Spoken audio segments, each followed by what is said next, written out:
참 좋으신 하나님 아버지, 오늘 일주일의 셋째 날을 맞아서 하나님의 보좌 앞으로 또다시 나와 말씀을 듣고 또 기도할 수 있도록 허락해 주신 하나님께 감사드립니다. 하나님, 저희들에게 생명과 같은 말씀도 허락하여 주시고 또한 저희들의 기도도 받아주셔서 오직 주의 영광이 나타나며 주님의 나라가 이 가운데서 더욱더 세워지게 하여 주시옵소서. 예수님의 이름으로 기도드립니다. 아멘. 오늘 하나님께서 주시는 말씀을 함께 나누겠습니다. 민수기 32장 1절부터 19절까지의 말씀입니다. 우리 함께 한 절씩 교독하도록 하겠습니다. 르우벤 자손과 갓 자손은 심히 많은 가축대를 가졌더라. 그들의 야셀 땅과 길르앗 땅을 본즉 그곳은 목축할 만한 장소인지라.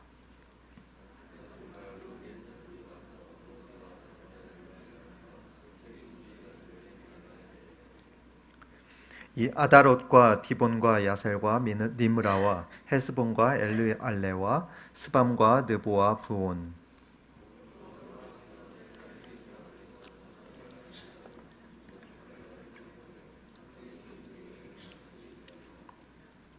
또 이르되 우리가 만일 당신에게 은혜를 입었으면 이 땅을 당신의 종들에게 그들의 소유로 주시고 우리에게 요단강을 건너지 않게 하소서.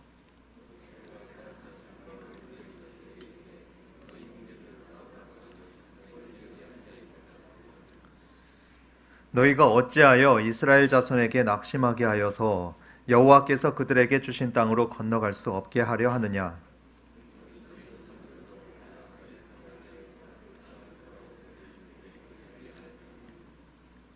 그들이 에스골 골짜기에 올라가서 그 땅을 보고 이스라엘 자손을 낙심하게 하여서 여호와께서 그들에게 주신 땅으로 갈 수 없게 하였었느니라.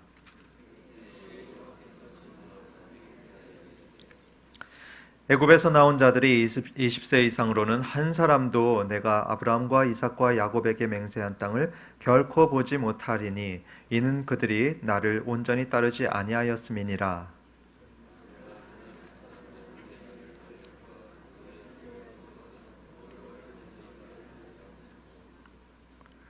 여호와께서 이스라엘에게 진노하사 그들에게 40년 동안 광야에 방황하게 하셨으므로 여호와의 목전에 악을 행한 그 세대가 마침내는 다 끊어졌느니라.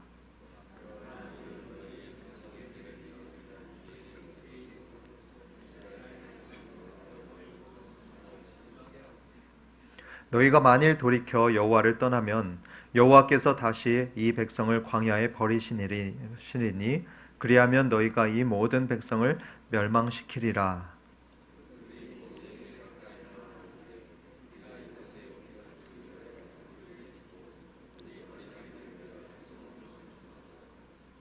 이 땅에 원주민이 있으므로 우리 어린 아이들을 그 견고한 성읍에 거주하게 한 후에 우리는 무장하고 이스라엘 자손을 그곳으로 인도하기까지 그들의 앞에서 가고.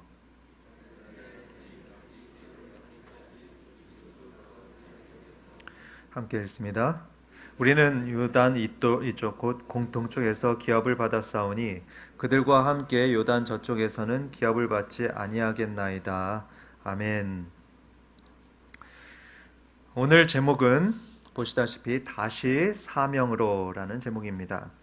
오늘은 사명에 대해서 생각해 보겠습니다. 여러분은 사명을 받으셨습니까?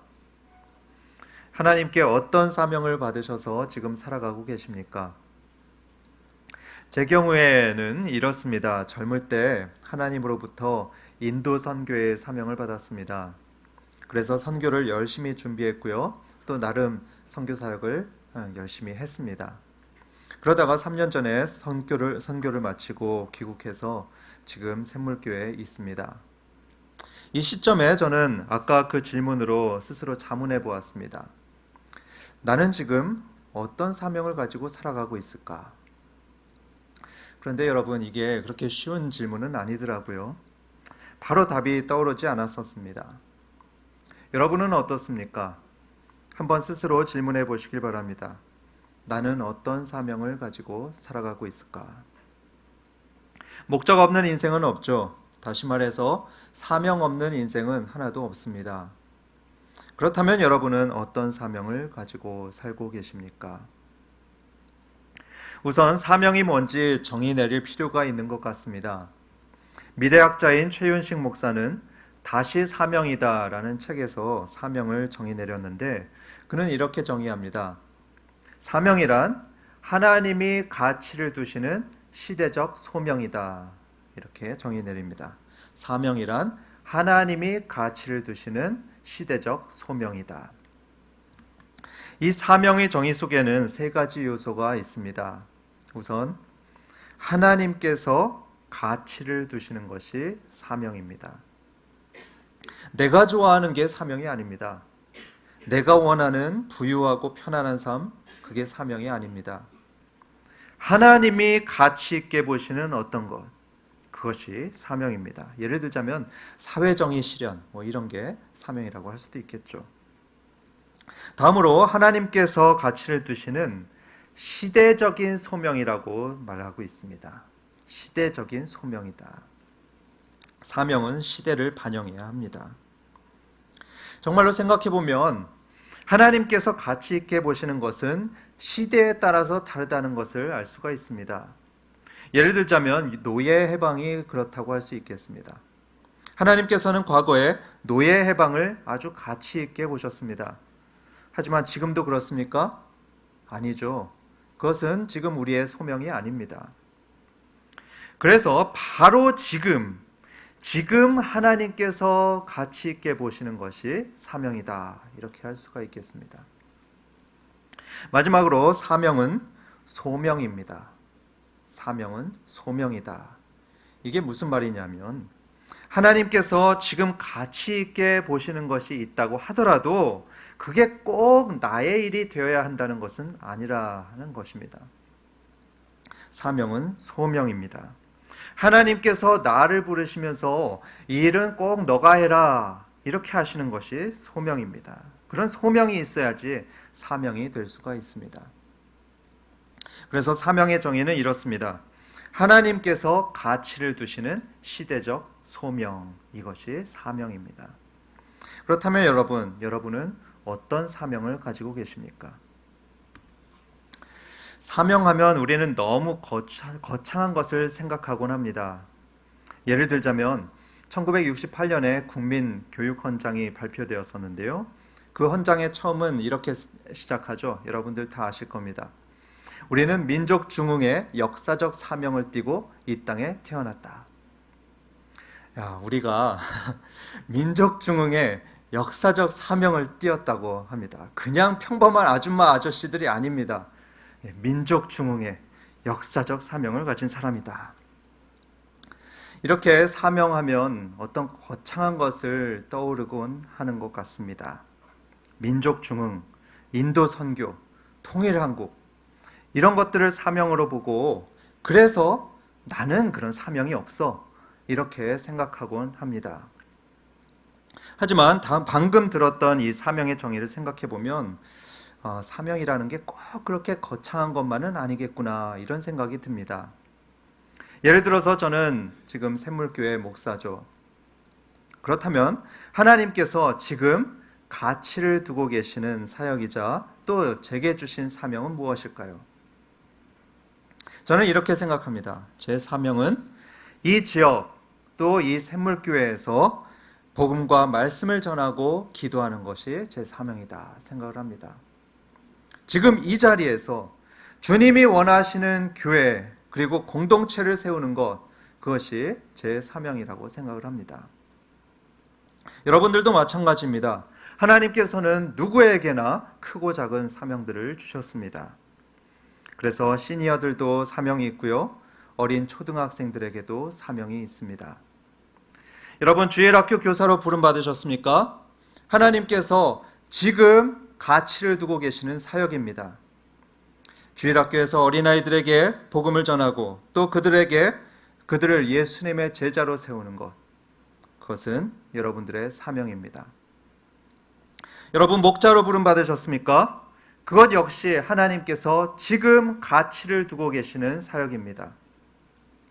목장을 통해서 VIP를 전도하고 또 목장 식구들도 나 같은 목자로 일으켜 세우는 것, 그걸 위해서 잘 섬기는 것, 그것이 사명입니다.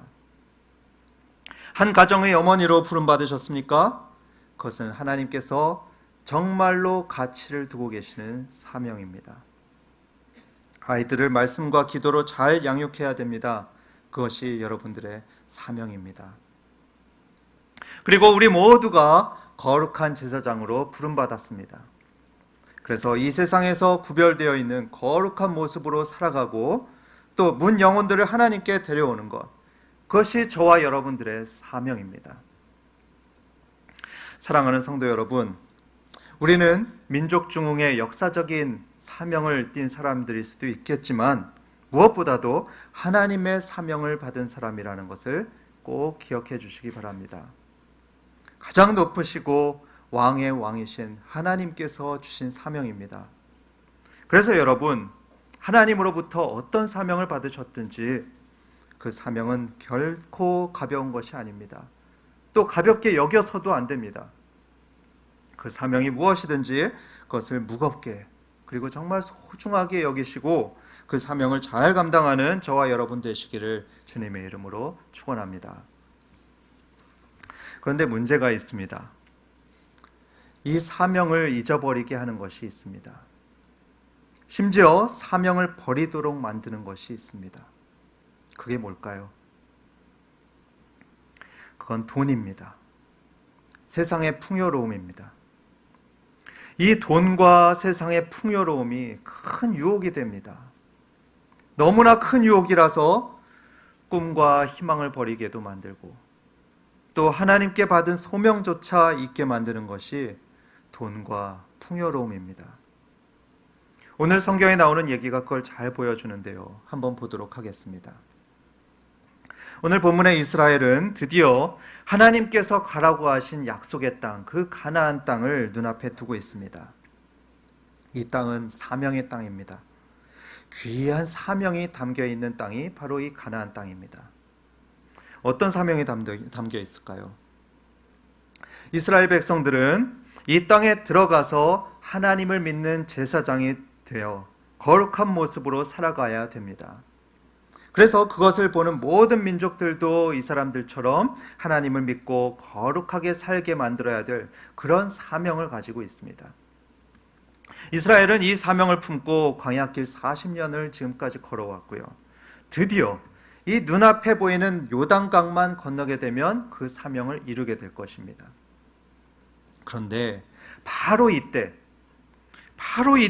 이들의 사명을 가로막는 장벽이 나타났습니다. 가나안 땅에 못 들어가게 만드는 아주 큰 장애물이 나타났습니다. 그게 뭘까요? 잘 싸우는 힘센 민족이 나타났을까요? 아닙니다. 요단강일까요? 그렇지 않습니다. 아니면 전쟁을 치를 돈이 없었을까요? 그것도 아닙니다. 아니, 오히려 너무 풍성한 물질이 갑자기 생겨가지고 문제입니다. 갑자기 많은 돈이 생겨서 사명을 이루는데 방해가 되었습니다. 그게 여러분 이해가 되십니까? 우리는 이런 생각을 합니다.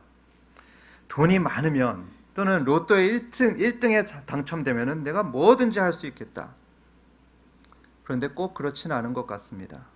아니, 오히려 사람들은 큰 돈을 쥐게 되면서 그것 때문에 자기 사명을 잊어버리고 자기 희망도 잊어버리고 사명을 못 잃어버리는 경우들도 있습니다. 본문에 나오는 두 지파가 딱 그런 경우입니다. 1절에 르우벤과 갓이 힘이 많은 가축대를 가졌더라 이렇게 말합니다. 힘이 많은 가축대를 가졌다 이렇게 하는데요. 아마 이 두 지파가 많은 소, 양, 염소 이런 것들을 가지고 있었던 것 같습니다. 몇만 마리 되었을 수 있겠습니다. 이건 그동안 여러 전쟁을 거치면서 하나님께서 복으로 주셨던 많은 재산입니다. 이렇게 복받은 그들이 야셀 땅과 길르앗 땅을 보았는데 그곳은 목축할 만한 장소인지라 이렇게 설명합니다. 야셀 땅과 길르앗 땅은 요단의 동편 땅입니다. 여기를 또 길르앗 땅이라고도 했는데요. 여러분 이런 찬양 들어보셨는지 모르겠습니다.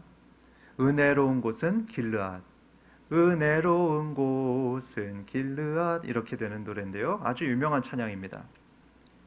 이런 찬양이 나올 만큼 길르앗은 아주 풍요로운 땅입니다.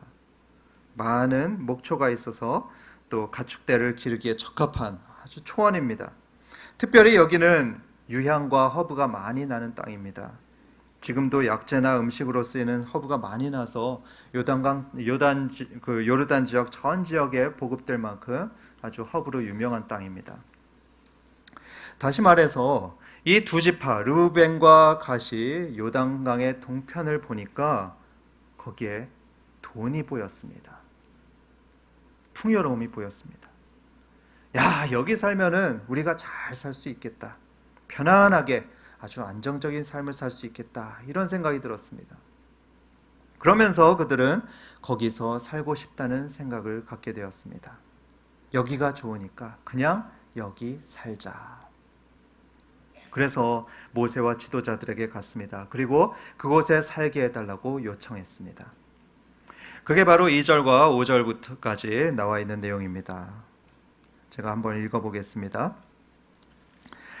갓 자손과 르우벤 자손이 와서 모세와 제사장 엘르아살과 회중 지휘관들에게 말하여 이르되 아다롯과 디본과 야셀과 니므라와 헤스본과 엘르알레와 스밤과 느보와 부온 곧 여호와께서 이스라엘 회중 앞에서 쳐서 멸하신 땅, 이게 바로 요단강 동편이죠. 길르앗 땅입니다.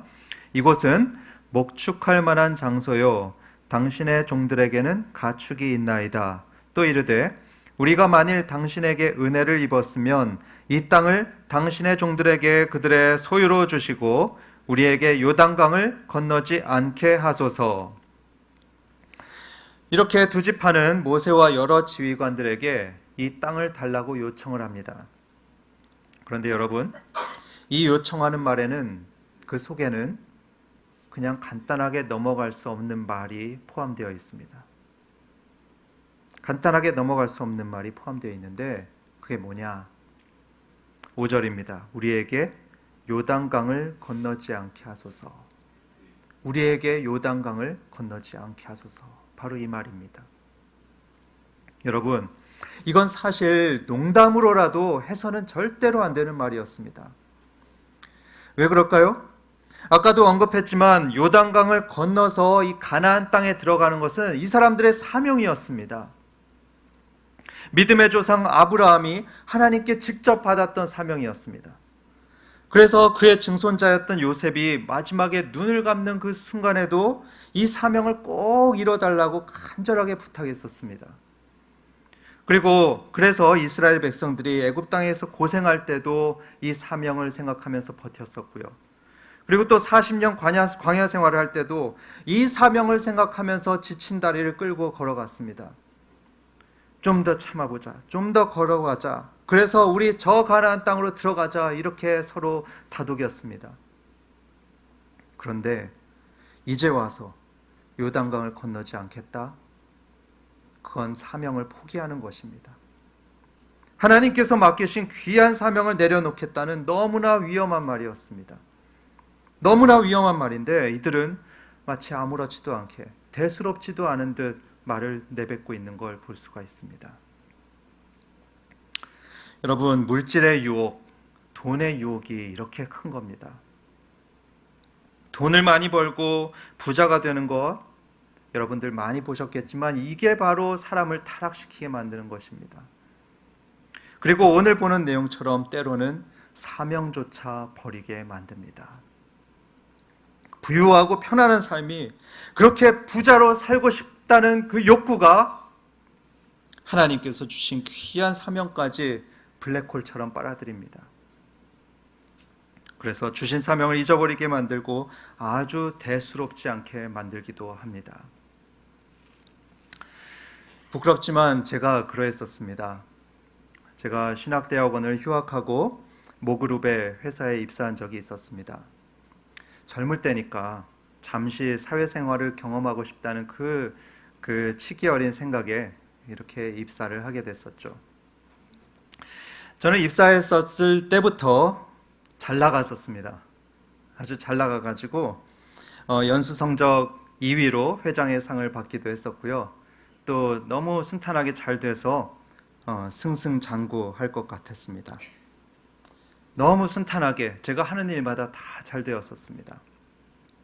그런데 바로 그때 제 인생의 목표로 두었던 그 사명, 하나님께 받은 그 사명이 싹 사라지는 것을 느꼈습니다. 본래 저는 말씀을 가르치는 사람이 되는 게 저의 꿈이고 또 달란트라고 생각했고 사명으로 여겼습니다. 그런데 제 인생 처음으로 생각지도 못했던 큰 액수의 연봉이 다가왔었습니다. 그러면서 저는 이렇게 살면 저도 언젠가는 남들처럼 편히 살 수 있겠다는 그런 생각이 들었었습니다. 동시에 이전에 가졌던 사명이 물거품처럼 싹 사라지는 것을 느꼈습니다. 그러면서 그때 이렇게 결심했었습니다. 내가 뭐 별나게 살 게 있냐? 그냥 남들처럼 평범하게 살자. 여러분은 아마 지금 궁금해하실 겁니다. 그러다가 어떻게 이렇게 목사가 되었을까? 이후에 저는 눈물 콧물 다 쏟으면서 이렇게 이 자리로 오는 큰 사건이 있었습니다. 아마 나중에 그런 사건을 얘기할 기회가 있지 않을까 그런 생각을 해봅니다. 근데 여러분, 이런 돈의 유혹을 저만 겪습니까? 갓과 르우벤 이 두 지파만의 일입니까? 저는 아닌 것 같습니다. 안타깝게도 많은 크리스천들이 이렇게 돈의 유혹에 자기의 사명을 잊어버리기도 합니다. 그 풍요로움, 그 편안함이 주는 유혹에 넘어가서 하나님께로부터 받은 사명을 살며시 내려놓곤 합니다.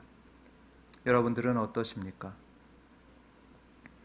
사명을 잊은 사람들의 특징이 있습니다. 그것은 게으른 것입니다. 겉보기에는 아주 바쁘게 살아갑니다. 하지만 영적으로는 굉장히 게으릅니다. 왜 그럴까요? 사명, 그리고 목적을 잃어버리니까 매일 생각하는 게 오늘은 뭘 먹을까? 내일은 어떤 재미있는 것을 하고 놀까? 이런 생각만 하는 것입니다. 이렇게 눈에 즐거워 보이고 말초적인 쾌감을 얻는 것에만 엄청나게 바쁘고요. 하나님께서 주신 사명에 대해서는 태만합니다. 게으릅니다. 오늘 나오는 두 지파가 그랬습니다. 이 두 지파가 가나안 땅에 들어갈 생각을 안 합니다. 대신 자기 아이들을 위해서 집을 지을 생각으로만 가득하고요. 가축의 우리를 짓는 그 생각으로만 가득합니다. 그 생각으로 머릿속이 복잡합니다. 이런 두 지파들에게 모세가 꾸중합니다. 6절에서 이렇게 말합니다.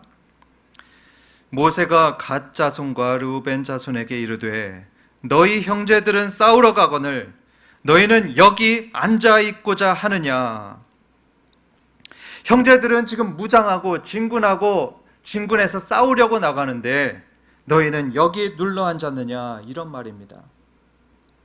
사명을 잊어버리고 사명을 놓아버리고 태만하고 게으른 모습을 책망하는 말입니다. 스펄전이라는 유명한 목사님이 이런 갓, 르우벤 두 지파의 상태를 이렇게 묘사했습니다. 이들은 영적인 방종에 빠진 것이라고 설명합니다. 영적인 방종에 빠졌다. 그래서 하나님의 백성들이 좋은 집, 많은 돈에만 관심이 있고 맛있는 음식에만 관심이 있다. 내가 하나님 나라를 위해서 뭐 하지? 이런 것에는 별 관심이 없다는 겁니다. 돈벌이에 재미들이고 쾌락과 편안함에 물들어서 하나님께 받은 소명을 소홀히 합니다. 여러분, 이런 일이 벌어지게 되면 망합니다. 사명을 잊어버리고 돈을 쫓아가면 돈과 함께 망합니다. 15절에서 모세는 모두 멸망할 거라고 경고했습니다. 뿐만 아니라 영적인 방종에 빠지면 옆에서 열심히 일하고 있는 다른 동료들을 낙심하게 만듭니다. 6절, 7절을 한번 보도록 하겠습니다. 모세가 영적 방종에 빠진 두 지파를 호되게 책망하는 모습을 보여주고 있습니다. 6절, 7절 이번엔 함께 읽어볼까요? 모세가 갓 자손과 르우벤 자손에게 이르되 너희 형제들은 싸우러 가거늘 너희는 여기 앉아 있고자 하느냐? 너희가 어찌하여 이스라엘 자손에게 낙심하게 하여서 여호와께서 그들에게 주신 땅으로 건너갈 수 없게 하려 하느냐? 이스라엘 12지파는 40년 동안 한결같이 가나안 땅을, 저 가나안 땅, 약속의 땅을 바라보면서 함께 싸우고 또 함께 걸어왔던 형제 공동체입니다. 그런데 지금 와서 이 12지파 중에 2지파가 말을 하는 겁니다. 우린 그 땅에 안 갈 겁니다. 그냥 여기서 머물러 살겠습니다. 여러분, 이 말을 들은 나머지 10지파는 얼마나 속상했을까요? 아마 힘이 쫙 빠졌을 겁니다. 이런 일은 목장에서도 일어납니다. 제가 아는 어떤 목자님은요, 휴가를 단봉으로 가셨습니다. 목장 식구를 섬기느라고 애쓰고요, 또 자신의 맡은 사명을 다 하느라고 너무 바빠서 맞벌이도 안 하십니다. 그런데 다른 목장 식구들은 봉사하라고 하면 이리 빼고 저리 빼고 그럽니다. 오직 돈벌이에만 집중하고 시간이 나면 놀러 다니느라고 바빠서 너무나 속상해합니다. 안 믿는 사람이야 그럴 수 있겠죠. 충분히 그럴 수 있다고 생각을 합니다. 그런데 신앙생활을 같이 오래 했던 목장 식구가 이렇게 목장 모임과 교회 일에는 비협조적인데, 그러면서 세상 사람들처럼 누릴 거 다 누리고 사는 거 보면 이 목자님도 사람인지라 안 그러려고 해도 때로는 낙심이 됩니다. 내가 잘 살고 있는 걸까? 이런 회의감이 들기도 하고요. 힘이 빠지기도 합니다. 여러분, 저와 여러분은 한번 스스로를 점검해 보길 원합니다. 혹시 나는 돈과 물질, 또 그것들이 주는 편안함에 취해버려서 내가 받은 사명을 잊어버리고 살고 있는 것은 아닌가? 그 돈으로 어디 놀러 갈까? 어떤 재밌는 걸 하면서 살까? 이런 생각에 몰두해서 그만 내 사명이 뭔지 관심조차 없지는 않습니까? 내가 맡은 주님의 일을 소홀히 하고 있지는 않습니까? 우리 교회를 살펴보면 지금 단 한 영혼을 두고서도 씨름하고 있는 성도들이 여럿 있습니다. 많이들 아시지만 우리 교회는 나눔선교부, 입양사랑부, 지역봉사부 이런 여러 봉사부서들이 있죠. 이런 데 봉사하는 성도들이요, 자기도 세상에서 더 누리면서 살 수도 있는데 그 즐거움을 많이 내려놓고 봉사하고 있습니다.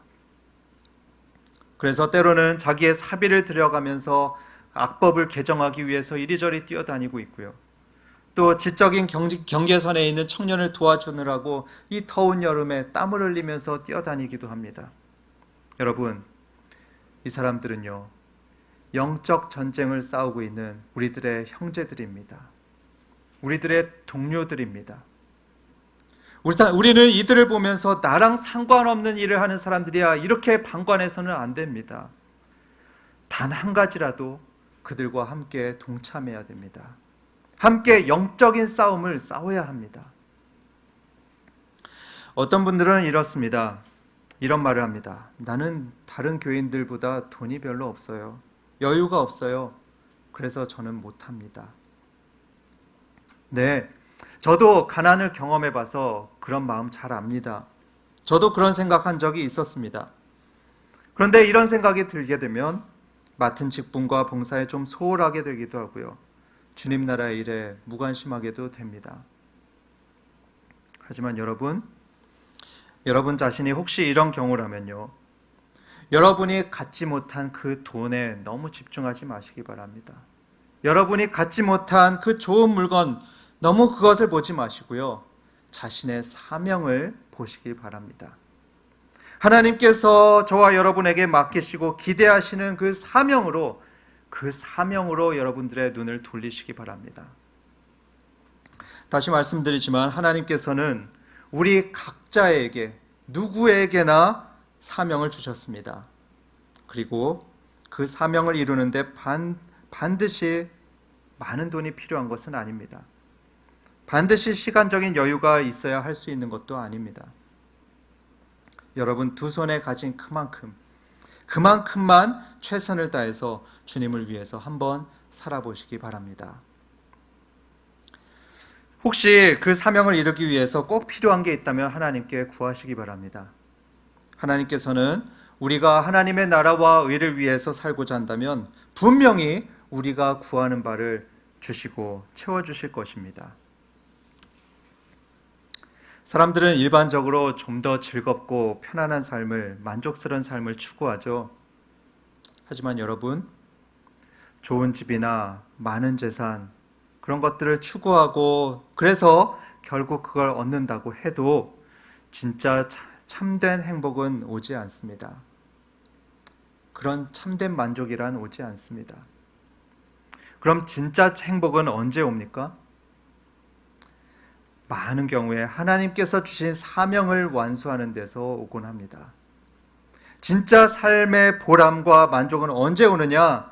그것은 하나님께서 내게 맡기신 일을 잘 해내서 누군가의 눈물을 닦아줄 때, 바로 그때 삶의 보람과 만족이 오는 것을 많은 경우에 볼 수 있습니다. 그렇기 때문에 사랑하는 성도 여러분, 나는 지금 왜 살아가고 있을까? 한번 다시 생각해 보시고요. 다시 하나님 앞에 엎드려서 자신의 사명을 재확인하시기를 주님의 이름으로 축원합니다. 다시 성경으로 돌아가 보겠습니다. 잠시 욕심의 눈이 멀어서 자기의 이익만 구하고 또 동료들의 그리고 사명은 뒷전으로 두었던 이 두 지파들. 이 두 지파들은 다행히 모세의 말을 듣고 자신들의 마음을 완전히 바꿉니다. 어떻게 바꾸었을까요? 두 지파는 이렇게 말을 합니다. 16절부터 19절까지의 말씀입니다.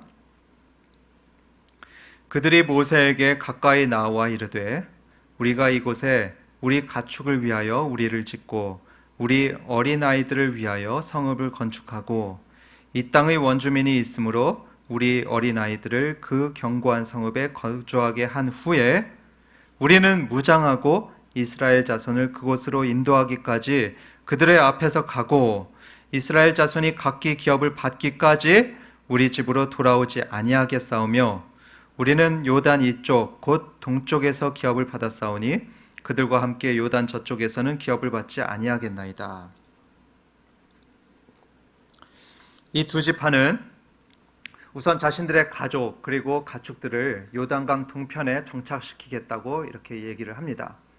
그런데 그 다음에 하는 말이 저희 남자들과 군인들은 전쟁에 참여하겠습니다. 이렇게 말을 합니다. 아까 말과 전혀 다르죠. 다른 10지파 형제들과 함께 전쟁에 나가서 가나안 땅을 점령하는 그 거룩한 사명을 끝까지 완수하겠다고 약속하는 것을 볼 수 있습니다. 18절에 다시 보면 이스라엘 자손이 각기 기업을 다 받기까지 저희는 우리 집으로 돌아오지 않겠습니다. 이렇게 말을 하죠. 이 말은 우리가 사명을 마치기 전에는 절대로 우리 집으로 돌아오지 않겠습니다. 이런 말입니다. 결의의 표현입니다. 그리고 이 두 지파들은 또 약속을 하는데요. 이 전쟁에 적극적으로 참여할 것을 약속하고 있습니다. 저희는 다른 지파들보다 앞서 나가서 싸우겠습니다. 이렇게 말을 하죠. 이 말은 자기들이 전면에 나서서 자기 형제들의 방패가 되어주겠습니다. 방패가 되어서 솔선수범하며 싸우겠습니다. 이런 약속의 내용입니다. 이런 결의에 찬 각오와 약속을 듣고 모세는 이 두 지파들이 구했던 모든 땅을 허락합니다. 사랑하는 샘물 성도 여러분, 이 시간에 여러분들 자신이 받은 사명을 잊어버렸다 이렇게 생각이 드십니까? 내가 내 사명을 놓치고 있었구나 이런 생각이 들면서 다시 하나님께 받은 사명으로 돌아가야 되겠다 이런 생각이 드십니까? 그렇다면 지금 열심히 사명을 감당하고 있는 다른 성도들과 함께 참여해 주시기를 부탁드립니다. 함께하는 동료애를 발휘해 주시길 부탁드립니다. 그리고 한 걸음 더 나아가서 이왕이면 끝까지 함께해 주시기를 바랍니다. 이왕이면 마칠 때까지 말이죠. 중간에 핑계대면서 뒤로 빠지지 마시고 적극적으로 이 일은 제가 하겠습니다. 이렇게 앞에 나서서 끝까지 동료와 함께 주님의 일을 감당해 주시길 부탁드립니다. 특히 이 자리에 남편이 불신자이신 여성도님들이 계시는데요. 여러분, 하나님께서 여러분들에게 남편 구원의 사명을 주셨음을 기억해 주시기 바랍니다. 남편이 믿음을 가지고 그리고 믿음의 가정을 세우게 하는 것은 다른 어떤 사명들보다 더 귀한 사명입니다. 그 중요한 사명을 받았다는 사실을 여러분 절대 잊지 마시고 또 포기하지 마시길 주님의 이름으로 부탁드립니다. 그리고 목자님, 초원지기님 이 자리에 계십니까? 여러분들은 목장과 초원에서 솔선수범하시는 아주 훌륭한 분들입니다. 저보다 나으신 분들입니다. 그럼에도 불구하고 저는 주님의 말씀에 의지해서 여러분들에게 권면해 드립니다. 여러분 태만하지 마시고요. 또 그 자리에 머무르려 하지 마시고요. 앞으로 진격하시기 바랍니다. 여러분 힘든 거 압니다. 10년 동안 목자직 하는 거 정말 힘이 듭니다. 힘든데 그래서 이제 목자직도 내려놓고 싶은 분들 있다는 거 아는데요. 그래도 가능하면 포기하지 마시길 바랍니다. 왜 그럴까요? 여러분 가만히 생각해 보면요. 이 목자직도 몇 년 하지 못합니다. 천년만년 하는 게 아니고요. 일할 수 있는 때가 한정되어 있습니다. 이 인생을 마치고 주님 앞에 갔을 때 내가 과연 뭘 보여드릴 수 있을지 그걸 생각해 봐야 됩니다. 목자로 수고해서 얻은 많은 열매들을 주님 앞에 보여드려야 되지 않겠습니까? 그래서 여러분 아직 힘이 있고 건강이 있을 때 끝까지 사명을 잘 감당해 주시길 주님의 이름으로 부탁드립니다. 이제 마치겠습니다.